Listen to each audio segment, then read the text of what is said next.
বিসমিল্লাহ ওয়াসসালাতু ওয়াসসালামু আলা রাসূলিল্লাহ ওয়া আলা আলিহি ওয়া আসহাবিহি ওয়া ওয়ালা। হালাল কোম্পানিতে অ্যাকাউন্টসের জব কি হারাম হওয়ার সম্ভাবনা আছে? কেননা অ্যাকাউন্টসে ইন্টারেস্টের হিসাব করতে হয়। হ্যাঁ, ইন্টারেস্টের হিসাব তো আপনি হারামের মধ্যে সম্পৃক্ত হলেনি, হারামের মধ্যে সম্পৃক্ত হলেনি। অর্থাৎ আপনার জব লিস্টে যদি হারামের লিস্টও থাকে তাহলে এটাকে কেমনে হালাল বানাবো আমরা, বলেন তো? সুযোগ আছে? সুযোগ নেই। হালাল কোম্পানিতে হারাম কেন আসলো? তাহলে কোম্পানিকে হালাল কিভাবে বললেন, তাই না? আপনি হয়তো যে কোম্পানির প্রোডাক্ট হালাল সেটা বলেন, কারণ এরকম যেমন সিমেন্ট কি হারাম নাকি? সিরামিক্স হালাল, এগুলো সবই হালাল। এরকম ইলেকট্রনিক্স এগুলো হালাল, কিন্তু ওই বেচারারা অনেক হারাম কাজ করে। সবার কথা বলছি না, যারা হালাল হারাম মাছ বিচার করেন তাদের কথা আলাদা, বাট অনেকগুলো কোম্পানি কি করে, তাদের প্রমোশনের জন্য নারীকে পণ্য বানায়, ঠিক কি না? আপনি দেখবেন যে অনেক গাড়ির কোম্পানি স্বল্প বয়সের নারীকে দিয়ে গাড়ির সামনে না আনলে তাদের মার্কেটিংই হয় না। তারপরে যে দেখবেন যে এই যে বিভিন্ন টেলিফোন কোম্পানিগুলো নারীকে দিয়ে তারা সব কিছু করায়, এটা হারাম না? আমাদের অনেকে বলে যে রবি, জিপি এগুলো সব পুরো হালাল কোম্পানি, কিন্তু এদের সমস্ত কিছু কি হালাল? এরা যে তাদের বিশাল ডিপোজিটের টাকা কনভেনশনাল সুদী ব্যাংকে রেখেছে এবং সেখান থেকে যে রেভিনিউ পায় সেটা ইনকামে নেয় না? নেয়। এগুলো শেয়ার হালাল হলো কেমনে? না, জিপি শেয়ার সব হালাল। হ্যাঁ, কেমনে হালাল হলো? কিভাবে হালাল হলো? দ্বিতীয়ত, এই সমস্ত কর্পোরেট সংস্থাগুলো পুরোটাই ছেলেমেয়ে একসাথে,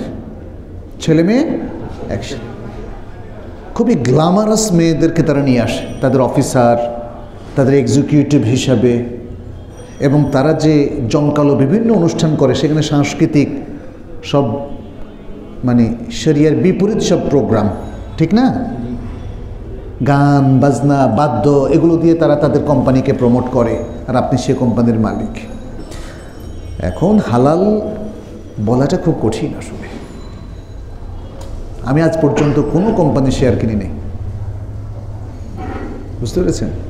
কারণ হালাল বের করা খুবই কঠিন। আচ্ছা, সেক্ষেত্রে আপনি সবসময় দেখবেন আপনার কোম্পানিতে যদি কোনো মিথ্যার আশ্রয় নিতে হয়, যদি 2 নম্বর অডিট করতে হয়, যদি মানে ইন্টারেস্টের হিসাব করতে হয়, তাহলে তো ওই ওয়াকাতিবাইন, তাই না? লাআনা রাসূলুল্লাহ সাল্লাল্লাহু আলাইহি ওয়াসাল্লাম আকিলার রিবা ওয়া মুকিলাহু ওয়া কাতিবাহু ওয়া শাহিদাইহি। জাবির ইবনে আব্দুল্লাহ রাদিয়াল্লাহু তাআলা আনহু থেকে যে হাদিসটা সহিহ মুসলিমের মধ্যে এসেছে যে রাসূল সাল্লাল্লাহু আলাইহি ওয়াসাল্লাম লাআনাত করেছেন যে সুদ খায়, যে সুদ দেয়, যে সুদ লিখে, আর যে সুদের সাক্ষী হয়, যে দুজন সুদের সাক্ষী হয়। এটা থেকে বের হবেন কেমনে যদি আপনি ইন্টারেস্ট লেখেন? কোনো সুযোগ নেই। নিজের সিদ্ধান্ত নিজেই না। ও আনফুসাকুম ওয়া আহলিকুম নারা। ফিনান্স ম্যানেজার হিসাবে কাজ করলে অনেক সময় ব্যাংক থেকে লোন নেওয়ার সিদ্ধান্ত নিতে হয়, সেক্ষেত্রে জব কি হারাম? একই রকম। মানে আপনি কি করবেন সেটা তো ভিন্ন বিষয়, কিন্তু যখনই আপনি সুদের সাথে সম্পৃক্ত হবেন কোনো না কোনোভাবে, 4টা ফরম্যাটের কোনো একটা ফর্মে, সেটা হারামই। যখনই আপনি কোনো মিথ্যার সাথে সম্পৃক্ত হবেন সেটা হারাম। ইসলাম এগুলো খুব কমনলি হারাম ঘোষণা করেছে, অতএব আমাদের কারো সাধ্য নাই যে সেটাকে হালাল বলি। কিন্তু আপনি এরপরে কি করবেন? এখনই কি ছেড়ে দেবেন চাকরি? এগুলো নিয়ে ভাবেন। যদি ছেড়ে দেওয়ার মতো সঙ্গতি থাকে আপনি সেভাবে দ্রুতই এগুলো, এই ধরনের হারামের সাথে সম্পৃক্ত চাকরি ছেড়ে দেওয়ার চেষ্টা করেন। আপনি উদ্যোক্তা হন। সমাজের মধ্যে সৎ ব্যবসায়ী সৃষ্টি হওয়া দরকার। সমাজের মধ্যে অনেক ভালো ভালো উদ্যোক্তা তৈরি হওয়া দরকার। সাহসিকতার সাথে হালালের মধ্য থেকে আপনারা প্রমাণ করুন যে মুসলিমরা সততার মধ্য দিয়েও ভালো ব্যবসা করতে পারে। আপনাদের মধ্যে যারা মেধাবী আমরা তাদেরকে সে আহ্বান জানাচ্ছি। সারা জীবন চাকরি করবেন কেন? চাকরি তো থেকে তো চাকর আসছে না, কতদিন আর চাকর থাকবো মানুষের, তাই না? আসেন আমরা উদ্যোক্তা হই, তারপরে সমাজটাকে পাল্টানো যাবে। আর আজকের আধুনিক দেখেন যারা বিজনেসম্যান তারাও উদ্যোক্তা হওয়ার প্রতি মানুষকে মানে উদ্বুদ্ধ করছে, কিন্তু আপনি পুঁজিবাদী নীতিকে ধারণ করে যদি উদ্যোক্তা হন কোনো লাভ নাই। আপনাকে এখন শেখানো হচ্ছে অল্প টাইমে কেমনে ইন্টারনেটের মাধ্যমে পয়সা বানাবেন। খেয়াল করে দেখা যাচ্ছে যে ইতিমধ্যে আমি কয়েকটা রিপোর্ট পড়লাম, এগুলো সবই অবৈধ। ইন্টারনেটের মাধ্যমে একসময় ইউনিপে স্বর্ণ বিক্রি করে 10 মাসে দ্বিগুণ টাকা। এগুলো জানেন নাকি আপনারা কেউ? আগে যারা 2004 সাল 5 সালের ঘটনা, পরে ইউনিপে টিউকে সরকার নিষিদ্ধ করলো, পাকড়াও করলো। এরপর MLM বিজনেস, তরুণরা ব্যাপকভাবে ডেস্টিনি সমৃদ্ধ হলো, সরকার তাদেরকেও পাকড়াও করলো। দেখেন, এটা কি ইসলামিক পার্সপেক্টিভ থেকে পাকড়াও করেছে? আমরা কিন্তু শুরু থেকে বলে এসেছি এই সমস্ত ইন্টারনেটের স্বর্ণ ব্যবসা মিথ্যা কথা। এই যে আমরা ইনশাল্লাহ আলোচনায় বলবো, স্বর্ণ, রূপা কিংবা নগদ টাকা, এটা নগদ লেনদেন করতে হবে। এটা ইন্টারনেটের লেনদেন গ্রহণযোগ্য না, এটা শরিয়া লঙ্ঘন। আচ্ছা,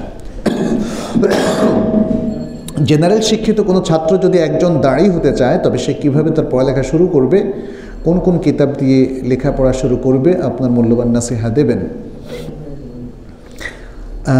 আলহামদুলিল্লাহ, এরা তো খুবই মানে চমৎকার একটা এনকারেজিং বিষয়। যদি যারা হয়তো এতদিন ইসলামী শিক্ষা নিতে পারেননি, এখন ইসলামী শিক্ষা গ্রহণ করে আপনারা নিজেকে দাড়ি বানাতে চান, এটা খুবই ভালো।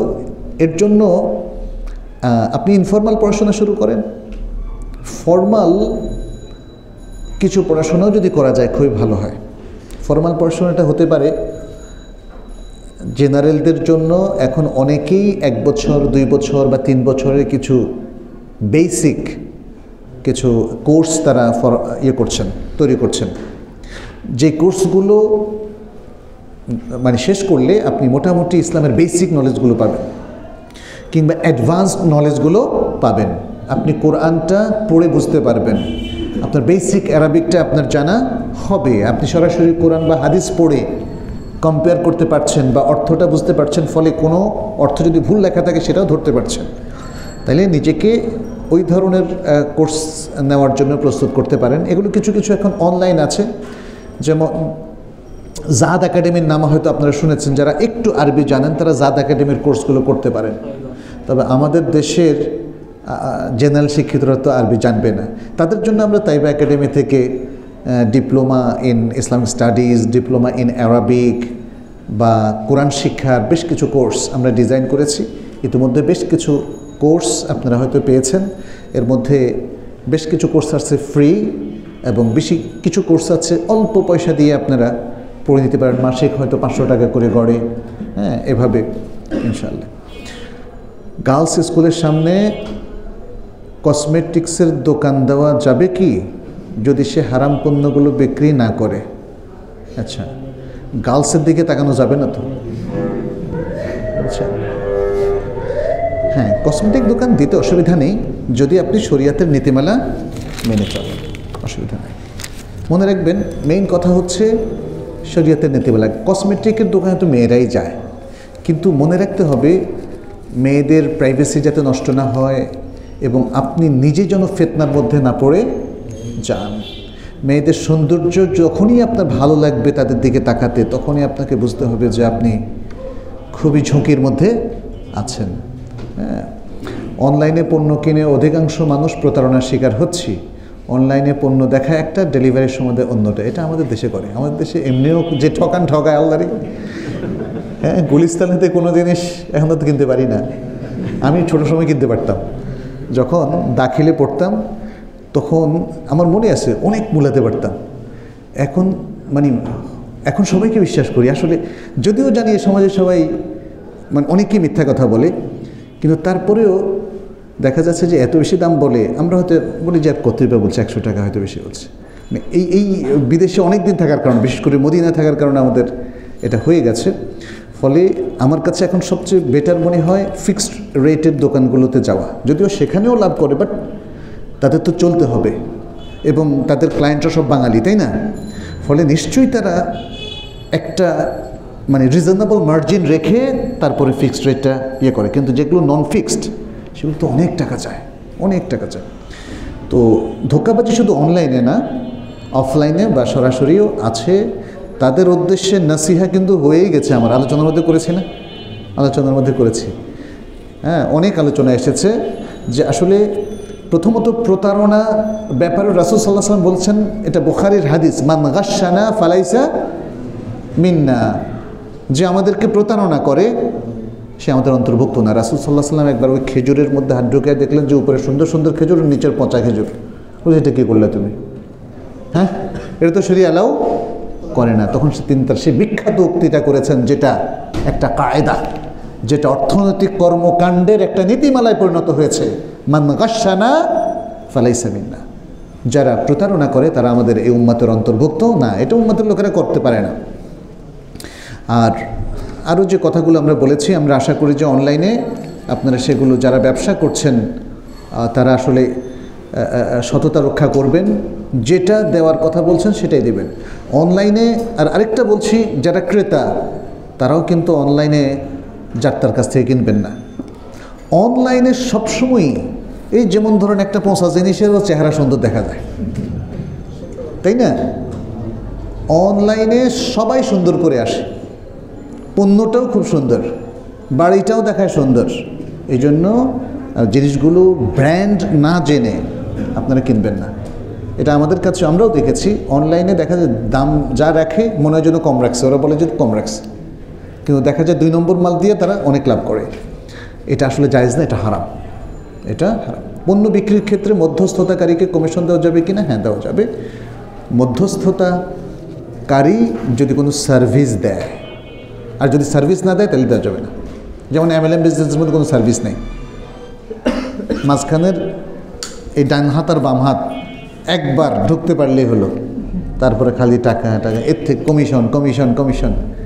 এই জন্য সেটাকে আমরা বলেছি না জায়েজ। আমরা অনেক আগে বলেছি এ ব্যাপারে। আমাদেরকে যখনই জিজ্ঞেস করা হয়েছে আমরা তাহকিক করে বলেছি MLM বিজনেসটা এটা প্রতারণার শামিল, এটা ধোঁকাবাজি, মানুষকে মিথ্যা আশা দেওয়া হয় এবং সে কারণে সেটা নিষিদ্ধ।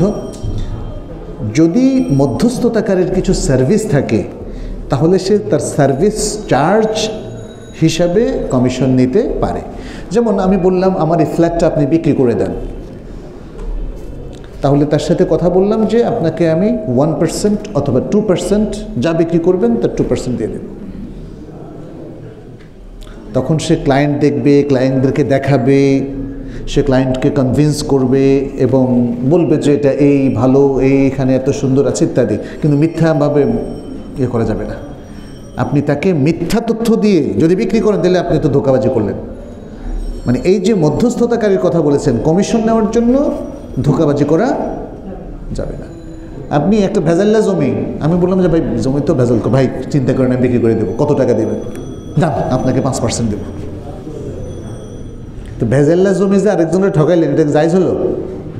আপনি ভেজাল সমাধা করে তারপরে বিক্রি করবেন।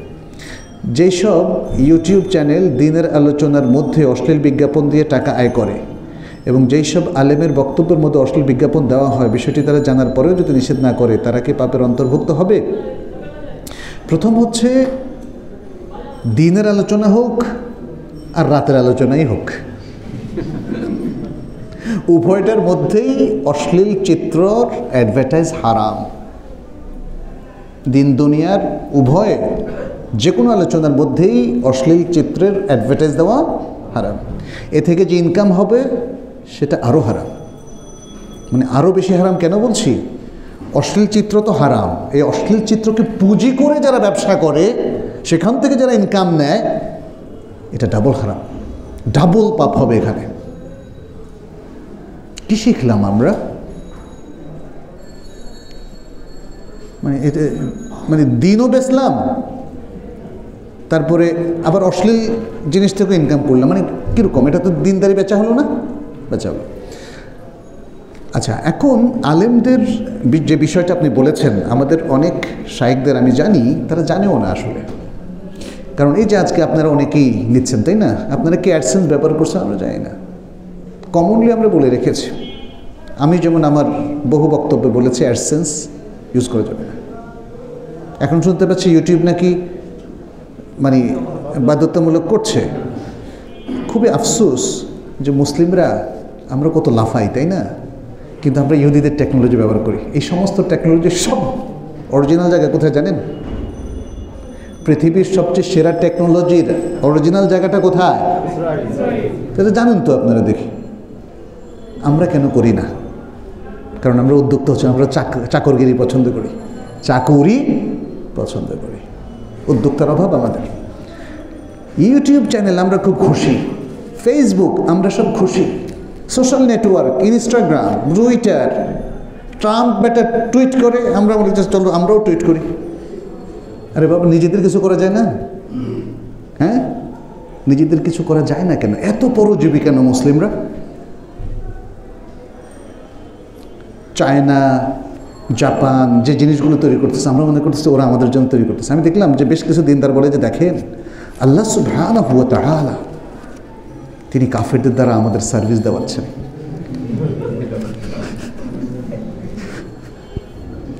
কি খুশি, কাফেরদের জামা পরি, হ্যাঁ তাই না? তাদের তৈরি করার চামড়া, মানে ওই যে জুতা পরি, মোজা পরি। কিন্তু আহারে, এটা কি বুঝেন না যে আপনার পকেটের টাকা সব কার হাতে যায়? হ্যাঁ, আল্লাহু আকবার। আর যে টেকনোলজি ব্যবহার করতেছে, প্রাইভেসি আছে আপনার কোনো? আপনি এখন স্বপ্নে কী ভাবেন ওইটাও ওরা জানে। অতএব আপনি যে কিছু একটা করবেন সেই সুযোগ নাই। গুগল ম্যাপের মধ্য দিয়ে সে চাঁদের দেশে থেকেও আপনি মঞ্জুরিল্লাহ এখন কোথায় আছে জানেন। বুঝতে পেরেছেন? আমরা আমাদের সব কিছু আসলে অমুসলিমদের হাতে তুলে দিয়েছি, অমুসলিমদের হাতে তুলে দিয়েছি। তো এতে আমাদেরও দায়িত্ব আছে। আমরা যারা যে আজকে ওয়াজ মাহফিল করতেছি, আমাদেরও দায়িত্ব আছে। কিছু দায়িত্ব তো আমাদের উপর বর্তায়। আমাদের আরও স্ট্রং হওয়া উচিত, নিষেধ করা উচিত, শাসন করা উচিত, নিয়ন্ত্রণ করা উচিত। সেগুলো তো আমরা দুর্বলতার কারণে হোক অথবা আমাদের ফোকাস অন্যদিকে, আমাদের ফোকাস অন্যদিকে হওয়ার কারণে আমাদেরই যারা কাছের মানুষ হয়তো না জেনে অ্যাডসেন্স ব্যবহার করছে, আমরা তাদেরকে না করছি না, কিন্তু না করা উচিত। এবং একযোগে আমাদের সব শাইখদের এটা বলা উচিত। ইউটিউব যদি বাধ্য করে আমাদের প্রোগ্রামে অশ্লীল ছবি চালাতে, আমরা ইউটিউবে ছবি দেবো না, দরকার নেই। আমরা অশ্লীলতাকে গ্রহণ করে আমরা দাওয়াত কাজ করব না। আমাদের দাওয়াতি কাজটা অবশ্যই এই অশ্লীলতা মুক্ত হতে হবে, অ্যাডসেন্স মুক্ত হতে হবে। আমি আপনাদেরকে জানিয়ে দিলাম, আপনারা এটার জন্য কাজ করবেন সবাই ইনশাআল্লাহ। মানে এই অ্যাডসেন্স ব্যবহার করে 2 পয়সা কামানোর চিন্তা করেন না। এটা ওদের প্রজেক্ট, ওদের দেওয়া অ্যাডভার্টাইজ থেকে আপনি একটা পোর্শন নেবেন, এটা জায়েজ হবে না, এটা জায়েজ হবে না, মনে রাখবেন। হারাম রুজি থাকলে কি সকল ইবাদতই কবুল হয় না, নাকি শুধু দোয়া কবুল হয় না? হারাম রুজি যদি কেউ করেন তাহলে তার দোয়া কবুল হয় না, এটাই হচ্ছে হাদিসের বক্তব্য। যেমন রাসূল সাল্লাল্লাহু আলাইহি সাল্লাম তিনি বলেছেন, কোনো এক ব্যক্তি সফর থেকে এসে এলোমেলো কেশে দোয়া করতে থাকে, ইয়া রব বলতে থাকে, কিন্তু তার দোয়া কিভাবে কবুল হবে? আন্না ইউস্তাজাবু লাহু। দেখেন, সে দোয়া করতে থাকে, বলে যে সে নামাজ পড়তে থাকে, সে অমুক করতে থাকে, সে রোজা রাখতে থাকে, সে দোয়া করতে থাকে ইয়া রব বলে, কিন্তু তার দোয়া কিভাবে কবুল হবে? কারণ ওমাতআমহু হারাম, ওয়ামালবাসুহু হারাম, ওয়ামাশরাবুহু হারাম, ওয়াগুদ্দিয়া বিল হারাম। তার খাবার হারাম, তার পান হারাম, তার লেবাস হারাম, এবং তাকে হারাম খাদ্য খাওয়ানো হয়, ফলে তার দোয়া কবুল হবে না। এখন ওলামায়ে কেরাম এই হাদিসের আলোকে কেউ বলেছেন, দোয়া যেহেতু একটা প্রধানতম ইবাদত, অতএব তার ইবাদতও কবুল হবে না। তাহলে এটা হলো কিয়াস, এটা কিন্তু হাদিসের বক্তব্য নয়। আর সত্যিকার অর্থে একজন লোক হারাম খাওয়ার কারণে তাহলে কি তার নামাজ হবে না বলে সে বেনামাজি বলে তার শাস্তি হবে? খেয়াল করেন, কোনো খলিফা তিনি কি একজন লোক সুদ খাওয়ার কারণে বলবে যে তোমার যেহেতু নামাজ হয় না তাহলে তুমি বেনামাজি, অতএব বেনামাজির দায়েও তোমাকে শাস্তি দেওয়া হবে, এবং তুমি যেহেতু রোজা তোমার বাতিল, মানে তাই না? তাহলে ইসলামী রাষ্ট্রেও আসলে যদি কেউ হারাম খায় তাহলে হারাম খাওয়ার ব্যাপারে যদি ফৌজদারি কোনো দণ্ড থাকে তার শাস্তি হবে, কিন্তু তাকে বেনামাজি হিসেবে সাব্যস্ত করা হবে না, তাকে বেরোজগার হিসেবে সাব্যস্ত করা হবে না। অতএব তার বিশুদ্ধ মত হচ্ছে আসলে এমন কোনো নস নাই যে একজন লোকের হারাম রুজি থাকলে তার সমস্ত ইবাদত বাতিল হবে, এমন কোনো সুস্পষ্ট নস নাই। এটা নিয়ে আমি তাহাকিক করেছি, চেষ্টা করেছি বের করার জন্য, যেহেতু কেউ কেউ বলেন, আগেরও ওলামাদের মধ্যে কেউ কেউ বলেছেন তার সমস্ত ইবাদতই বাতিল। এখন দেখলাম যে তাদের দলিলটা কি, তারা এই হাদিসটা দলিল হিসাবে নিয়ে এসেছেন, কিন্তু হাদিসটা হলো দোয়া কবুল না হওয়ার, সমস্ত ইবাদত কবুল না হওয়ার হাদিসটা না এটা। মসজিদে নববী সম্পর্কে বিস্তারিত জানতে চাই, মদিনা বিশ্ববিদ্যালয়ে ভর্তির চান্স পাওয়ার জন্য করণীয় কি? মসজিদে নববীর ইতিহাস এখন খুব সুন্দর মতো সব পাওয়া যায় নেটে, সেই ইতিহাসের জন্য তো আলাদা সেশন লাগবে, এবং মসজিদ নববীর ইতিহাস সম্পর্কে আরবিতে, বাংলায়, উর্দুতে, ইংরেজিতে একটা বই বের করেছে দারুসালাম পাবলিকেশনস। মক্কার ইতিহাস, মসজিদ নববীর ইতিহাস, মসজিদুল হারাম, মক্কার ইতিহাস, খুব সুন্দরভাবে সেখানে লেখা আছে, আপনারা সেটা একটু জানতে পারেন। আর নবী সাল্লাল্লাহু আলাইহি ওয়াসাল্লাম এই মসজিদ নিজের হাতেই ভিত্তিপ্রস্তর স্থাপন করেছিলেন। 2 ইয়াতিমের জায়গা তিনি কিনে নিয়েছিলেন, তারা ডোনেট করতে চেয়েছিল, তিনি বলছেন যে না, তিনি তাদেরকে, যেহেতু তারা ইয়াতিম, তাদেরকে তিনি মূল্য দিয়েছিলেন। মসজিদ নববীতে সালাত আদায় করা 1000-এরও বেশি সওয়াব, আর একটা দাইফ হাদিস আছে 50,000, কিন্তু সেটা যেহেতু দাইফ, এজন্য আমরা কোট করি এই হাদিসটাই যে 1000 গুণের চাইতেও বেশি সওয়াব। আর অনেক সুন্দর সুন্দর ইতিহাস আছে। মদিনা বিশ্ববিদ্যালয়ে ভর্তির চান্স পাওয়ার জন্য কি করণীয়, এটা খুব ইম্পর্টেন্ট। মদিনা বিশ্ববিদ্যালয়ে চান্স পাওয়ার জন্য প্রথমত মানে তার যে শর্তগুলো আছে সেটা পূরণ করতে হবে। সাধারণত মাদ্রাসার ছাত্রকেই শরঈ বিষয়গুলোতে প্রাধান্য দেওয়া হয়, আর যারা সায়েন্স নিয়ে পড়তে চান তাদেরও কেউ কেউ এখন চান্স পাচ্ছে, কারণ মদিনা বিশ্ববিদ্যালয়ে এখন মেডিকেল সায়েন্স কিংবা আরও অন্যান্য সাবজেক্টও ওপেন করা হয়েছে। সেখানে অবশ্য অধিকাংশই সৌদি স্টুডেন্ট নেওয়া হয়, আর যারা স্কুল থেকে পড়েছেন তাদেরও কিন্তু মদিনা বিশ্ববিদ্যালয়ে শরিয়ায় কিংবা হাদিসে অথবা দাওয়ায় ভর্তি হওয়ার সুযোগ আছে, অ্যাপ্লাই করতে পারেন। এখন অ্যাপ্লিকেশন হচ্ছে এখন অনলাইনে সমস্ত ডিটেইলস, শর্তগুলো দেওয়া আছে আরবিতে এবং ইংরেজিতে, অতএব যে কেউ ভর্তি হতে পারেন। আর আরেকটা বিষয় হচ্ছে, মদিনা বিশ্ববিদ্যালয়ে ছাড়াও সৌদি আরবে অনেক বিশ্ববিদ্যালয় আছে। মদিনাতে হয়তো 20 থেকে 25 জন করে প্রতি বছর নেওয়া হচ্ছে, কিন্তু সব বিশ্ববিদ্যালয় এখন নেওয়া হচ্ছে। অতএব আমাদের বাংলাদেশের যারা সৌদি আরবে পড়তে চান তারা ইচ্ছে করলে আরও অন্যান্য বিশ্ববিদ্যালয়ে ভর্তির জন্য অ্যাপ্লাই করতে পারেন, যেমন জামিয়াতুল কাসিম, আল কাসিম বিশ্ববিদ্যালয়, তাইবা বিশ্ববিদ্যালয়, তারপরে ওখানে তাইবা বিশ্ববিদ্যালয় কিন্তু অনেক বিশাল বড় বিশ্ববিদ্যালয়, তারপরে জাজান আছে, জিজান আছে, তারপরে রিয়াদে জামিয়াতুল মালিক সৌদ আছে, জামিয়াতুল ইমাম আছে, দাহরানে জামিয়াতুল মালিক ফাহাদ আছে, ইত্যাদি অনেকগুলো ইউনিভার্সিটি এখন ওয়েবসাইটে আছে, সেখান থেকে একাধিক ইউনিভার্সিটিতে ভর্তির জন্য ট্রাই করা যায়। আর আমরাও ইনশাআল্লাহ হয়তো আমরা একটা চেষ্টা করব যাতে যে সমস্ত স্টুডেন্টরা ভর্তি হতে চায় তাদেরকে কিছু পরামর্শ দেওয়া এবং কিছু হেল্প করা যায় কিনা তাইবা একাডেমির পক্ষ থেকে, আমরা সেই চেষ্টাটা করব ইনশাআল্লাহ। বিতির সালাত সবসময় 1 রাকাত আদায় করা যাবে কি?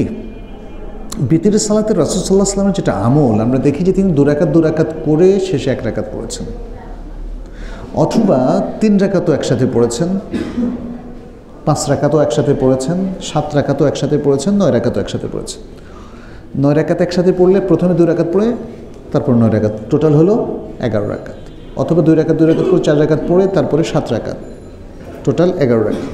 অথবা 2 রাকাত করে 6 রাকাত, তারপরে 5 রাকাত একসাথে, কত? 11 রাকাত। অথবা 2 রাকাত করে 8 রাকাত পড়ে তারপরে 3 রাকাত। অথবা 2 রাকাত 5 বারে 10 রাকাত পড়ে তারপরে 1 রাকাত। এটাই উত্তম। রাসূল সাল্লাল্লাহু আলাইহি ওয়াসাল্লাম হঠাৎ করে ঘুম থেকে উঠে 1 রাকাত পড়েছেন, এখনও পর্যন্ত আমি সেরকম পাই নাই। ঘুম থেকে উঠে ভাবলেন যে আজকে 1 রাকাতই পড়ি। কিন্তু বেতের নামাজ আমরা কেন বলছি 1 রাকাত পড়া যায়? অর্থাৎ ওই যে 2 রাকাত করে সালাম পেরিয়ে পরে 1 রাকাত। অতএব আমরা চেষ্টা করি যে মানে এই 1 রাকাতের আগে যেন কোনো 2 রাকাত থাকে, তাহলে সেটাই হচ্ছে উত্তম। পিতা হারাম উপার্জন করলে আর সন্তান যুবক হলে কি পিতার টাকা ব্যবহার করা যাবে? ও আচ্ছা, এটা আসলেই বর্জন করা উচিত। কারণ সন্তান যখন বড় হয়ে যায়, বালেগ হয়ে যায়, পিতার উপর তার কোনো ডিপেন্ডেন্সি না থাকে, তখন পিতার হারাম থেকে গ্রহণ করা আসলে তার জন্য বৈধ হবে না, কারণ সে পিতার উপর নির্ভরশীল নয়। যখন পিতার উপর নির্ভরশীল থাকবে তখন পিতার উপার্জন যাই হোক না কেন সেখান থেকে সে তার জরুরি খোরপোশ নিতে পারবে। এটা কেন? এটা হচ্ছে আদ-দারুরাত তুবিহুল মাহযুরাত। আদ-দারুরাত তুবিহুল মাহযুরাত, জরুরতের কারণে সে তার বাবা থেকে পাও না। এখন বাবার কামাইয়ের জন্য বাবাই দায়ী হবে, আর সে তার জরুরি খোরপোশে ছাড়ার কোথাও থেকে পাচ্ছে না, অতএব সেটা তার জন্য জায়েজ হবে। অন্যথায় যেটা জরুরি নয়, সেটা সে হারাম থেকে নিতে পারবে না। এই জন্য যখন মানুষ কোনো বিপদে পড়ে এবং হারাম খাদ্য ছাড়া তার কাছে কিছু না থাকে, তখন সে লেসাদ্দের রামাক, তার প্রয়োজন এবং জীবন বাঁচানোর জন্য সে হারামটা সেবন করতে পারবে, কিন্তু মজা লুটার জন্য হারাম সে কনজিউম করতে পারবে না। তো সুতরাং যখন সে বাবার উপর ডিপেন্ডেন্ট ছিল, অসহায় শিশু কোত্থেকে টাকা পাবে নিজের খাবার দাবার বা শিক্ষার জন্য, তখন সে বাবা থেকে প্রয়োজন অনুযায়ী নিতে পারবে। কিন্তু যখন সে শক্ত সামর্থ্য হয়ে যাবে এবং নিজের ইনকাম নিজে করা শুরু করবে, তখন বাবার ইনকাম থেকে তার জন্য নেওয়া জায়েজ হবে না, বরং বাবাকে সে নসিহা করে যে বাবা হারামটা এখন আপাতত বাদ দাও।